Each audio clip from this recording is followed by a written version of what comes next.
Welcome to the CTOX podcast. This is the place to be if you're a technology leader navigating the fractional CTO landscape.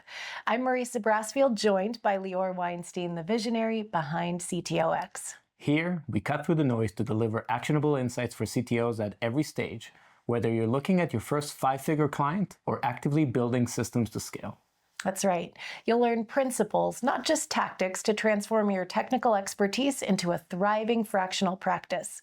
Let's dig in. Welcome back to the CTOX podcast.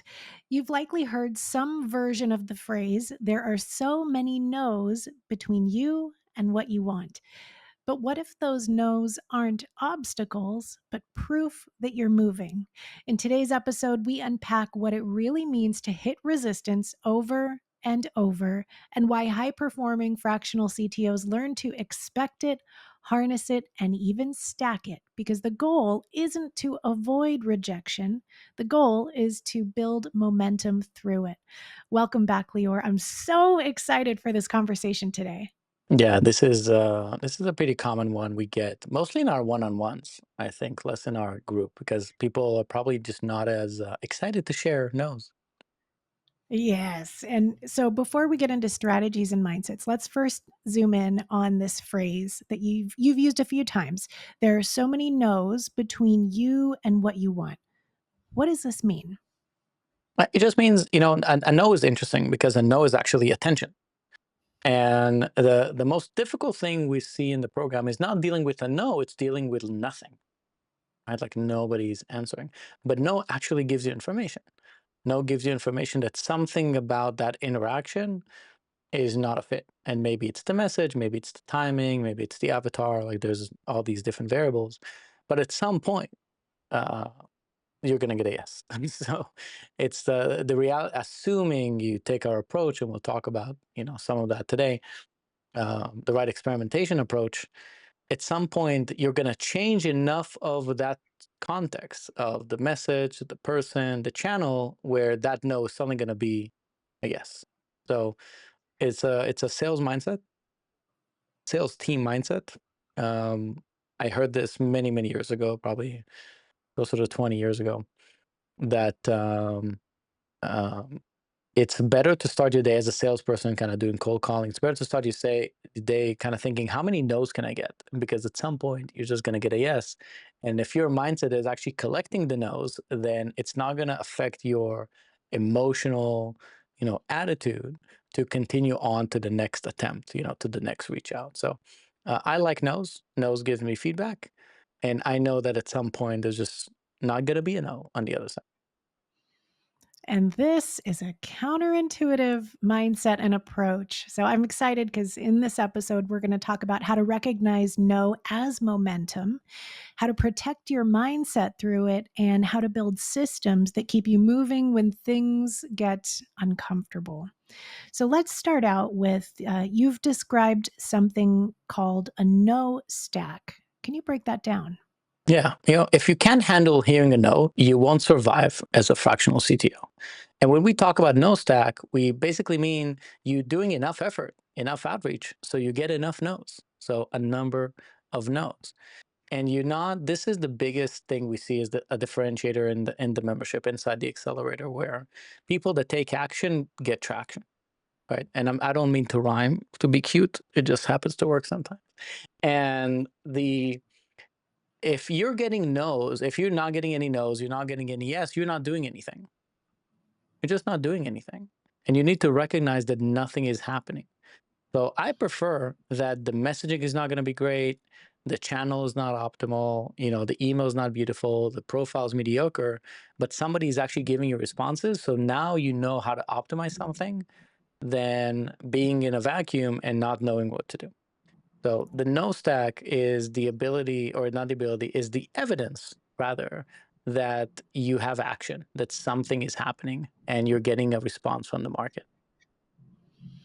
Man, and with that sales team analogy, hearing 10 no's really then becomes you're closer to traction, not further away, which is just so wild to consider because, of course, the temptation is to go, well, I've heard 10 no's, 10 people took a look, and we tend to average, or we tend to add those pieces of feedback together and treat them equally. That's right. Why is this this disconnect is a brain breaker? Because nobody likes to hear a no when they first start, right? This is something to do like in sales training, because a no is negative. A no means bad, right? And I think you have that emotion since you're a kid, right? Your parents tell you no, adults tell you no, and you think you've done something bad. So it triggers that emotion, that negative emotion that actually takes away energy and takes away motivation.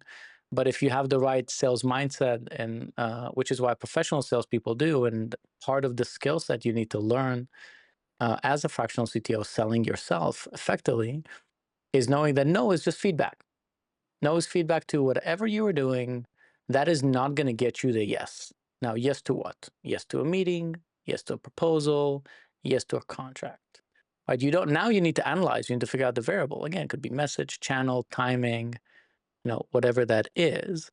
But every time you get it, it gives you a way to have confidence in something you're doing either right or wrong, usually something wrong. And 10 is really good because 1 is a false negative. One no doesn't tell you that much. It's not enough, right? We don't recommend pivoting your message after 1. Pivoting your message after 10, not a bad idea, especially if it's like, one-on-one outreach, LinkedIn outreach, or you're in a room, you have like pretty good interaction.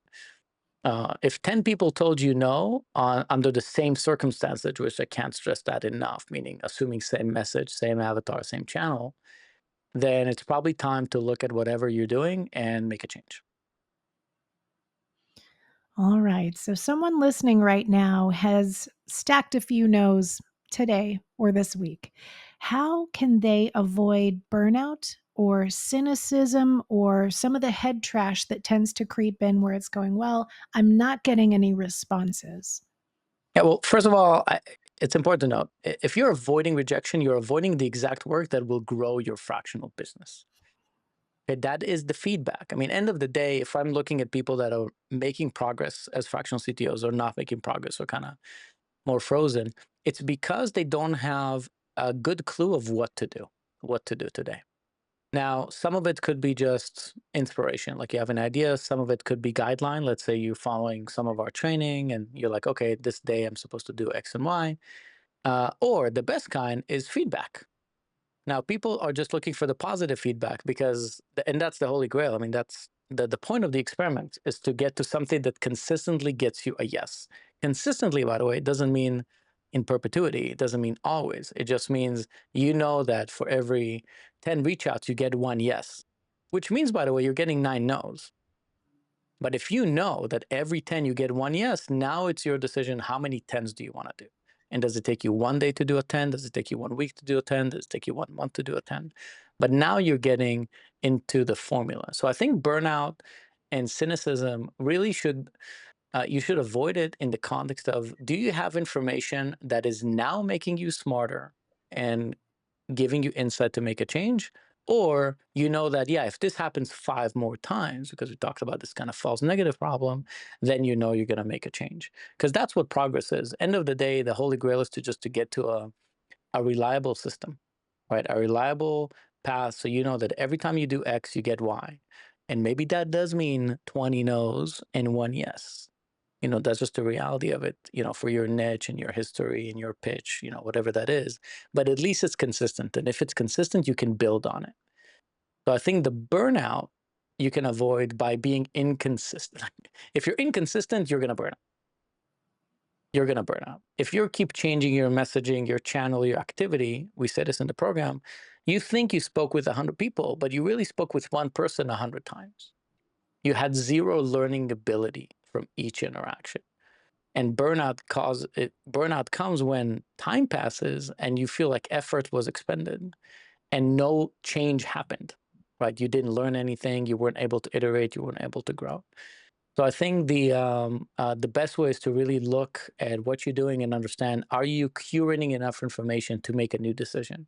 And if you're not, then change what you're doing, make it more consistent. And if you are, just wait for information. Do more of it.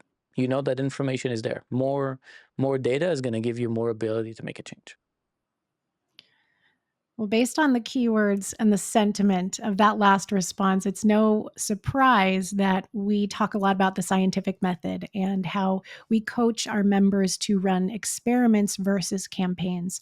What's the mindset shift there? Because so many folks are so used to hearing about marketing campaigns, but we very intentionally use words like experiments and hypotheses. Yeah, we like the experiment mindset because it is a better descriptor of how you should run any kind of an effort before you make a change. And a campaign has a goal, but it doesn't describe when you should stop.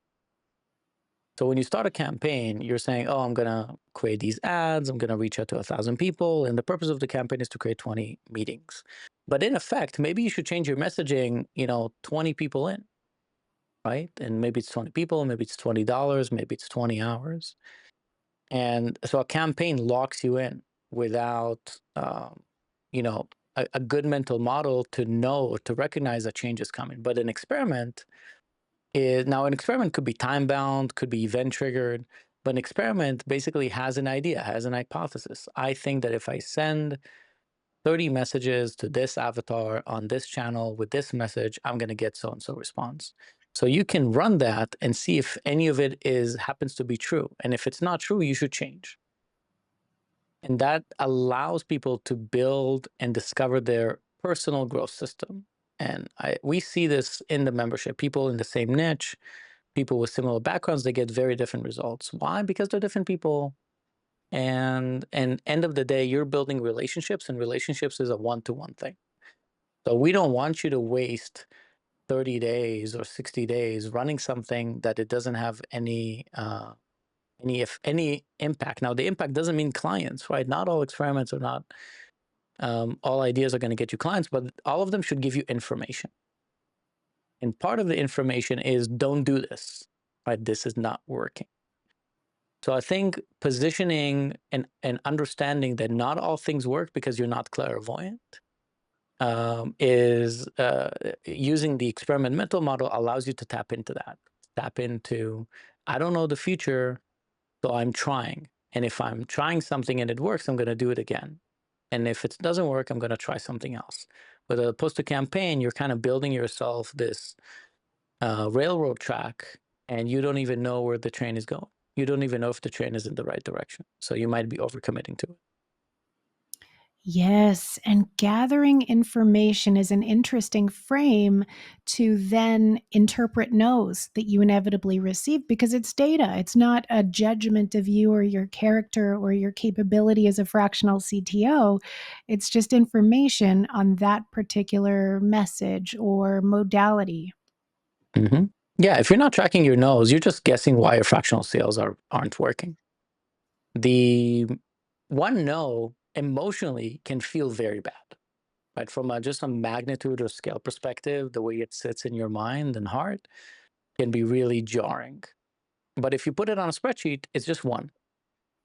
It's just one. It's just one row. And one row is not nearly as intimidating as a big no. And that's why tracking it and knowing that, oh, this was just one, but I have 10 more to go or 20 more to go, whatever that is, it objectifies it. And it allows you to reset your emotional attitude and really be ready for the next attempt, which is really, you need that ability to have grit, right? Until you figure out your growth system. So it detaches the emotions and let you activate again. I love that you mentioned grit. Let's go there. How do you stay emotionally steady when it feels like no one's biting and the information is not terribly positive and you're perhaps feeling like you're in a slump? Yeah, I think we talk about this sometimes around this issue of imagining your future, right? You can imagine a negative future and we call that anxiety, and you can imagine a positive future and call it hope. And until you have reality, you're really working with a vision, and it's all between your ears. So it's easier if you train yourself to think about positive futures and positive visions and be able to recruit positive emotions with it than to immediately go back and scale, because that, by the way, that happens on both sides in the sense that you get a no and your world just feels like no. Like everything feels like no. And then it's the other side. You get a yes and everything feels a yes. And the reality is both of those are false.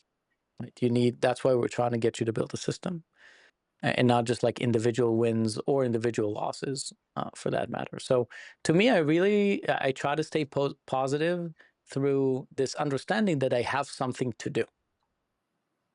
Right? I think the steadiness disappears when you feel like you're not anchored to anything, like you don't have anywhere to put your feet on. So for me, to put my feet on is something to do. Maybe I don't like it, but it's something to do. So if it's something to do, I can really focus on my on positive emotions, and it's also okay to take a break. It's fine. It's fine to have a bad day and a bad hour and to take a break. But generally, I try to tap into, do I have anything to do? So I try to recruit that persona of the best, most successful fractional CTO, what they would do right now. What would they do today? And then I take one of those tasks and I put it in my day. So many baseball metaphors. I played 10 years of softball, grew up watching it, third generation, either baseball or softball player. And really the best players in the sport they're not on base 7 out of 10 times. And just thinking about that. And there's that great quote from Yogi Berra, yesterday's home runs don't win today's games. So there's this idea of every day you've got to go out and continue marching forward.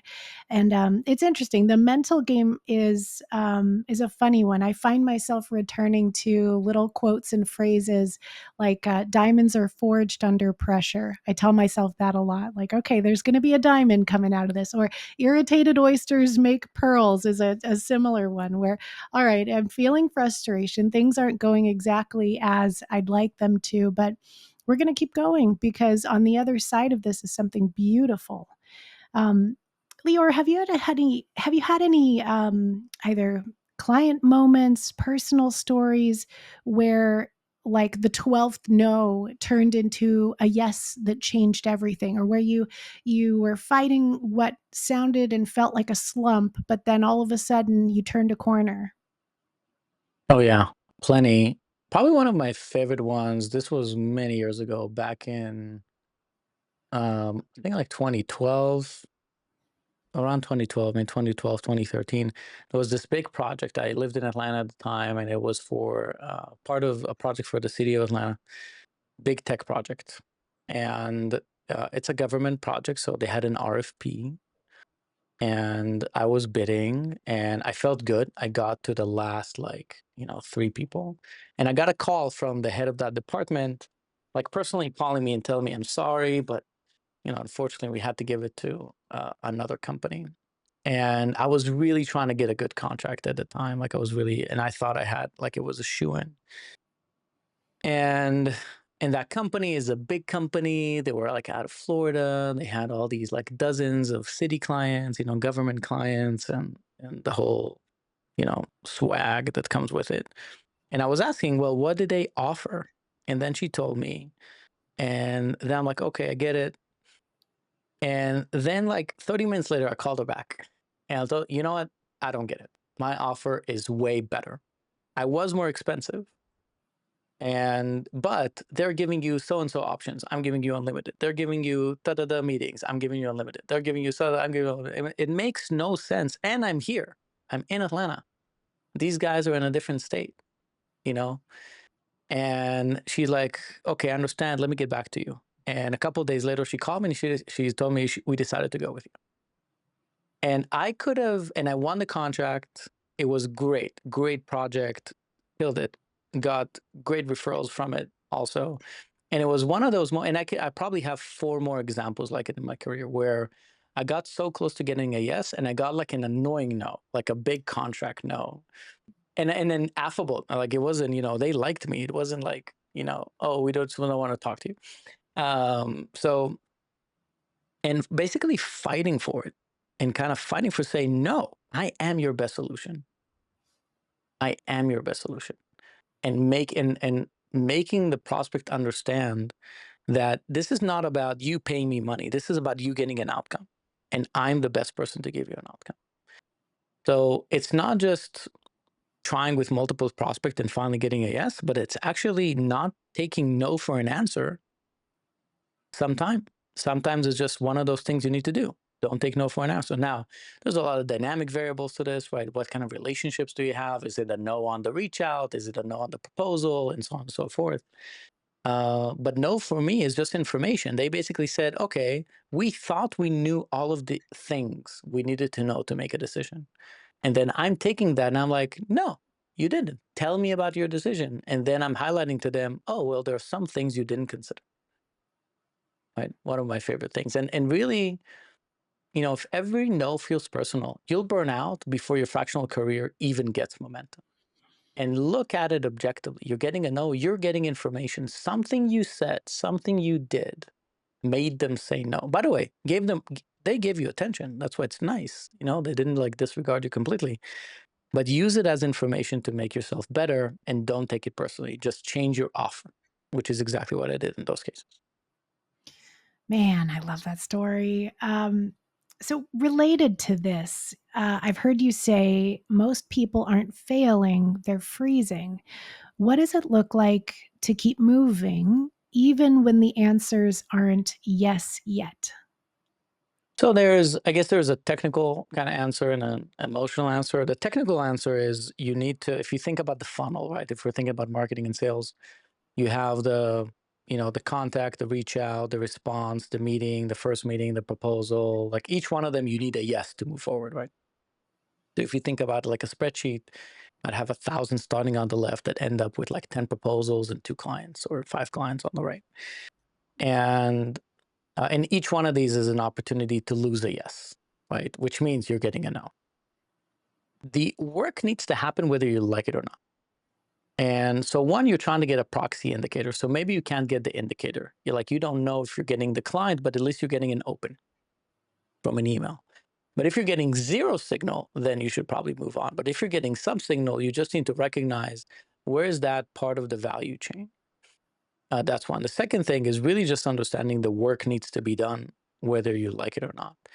So the reality is any day you are not reaching out, any day you are not writing content or, however it is you created your growth system, you will definitely not yield clients from that day. Now, what I recommend to people is one, if they can recognize the value chain, like where is this part of the evidence, the information that they're getting, a part of their bigger role in terms of marketing or sales. The second thing I'd recommend is to understand that everything you do in marketing and sales, end of the day, is about reaching out to a person and trying to get some yes from them. Some yes from them for a meeting, some yes for a proposal. That's really the essential piece. And my best recommendation is if you're starting to freeze or you're starting to tire out, make it smaller. Instead of saying the normal 20 reach outs you would have done a day, just do 10, do 5, but do something. Actions have a tendency to snowball. So if you can get yourself to do 5, you'll probably do 6. If you get yourself to do 6, you'll probably do 7. But if you're just doing nothing, you'll just do more of nothing. You'll compound nothingness. So my best advice is do something, because people just have a tendency to do more of the thing that they're doing. And you want to avoid doing nothing. Beautiful. Well, I love how actionable and prescriptive this has become. In our next episode, Leor, we're going to talk about failing forward. So, building and bouncing off this concept of no's and stacking up those no's. We're also going to talk about bouncing back from failure. I'm looking forward to chatting through that with you. Looking forward to it. See you next time. See ya. That wraps up another episode of the CTOX podcast. We hope today's conversation gave you the tools and inspiration to advance your journey as a fractional CTO. And don't forget, if you want more in-depth support or to connect with our community of fellow fractional CTOs, visit us at ctox.com. Thanks for tuning in, and we'll catch you next time on the CTOX podcast.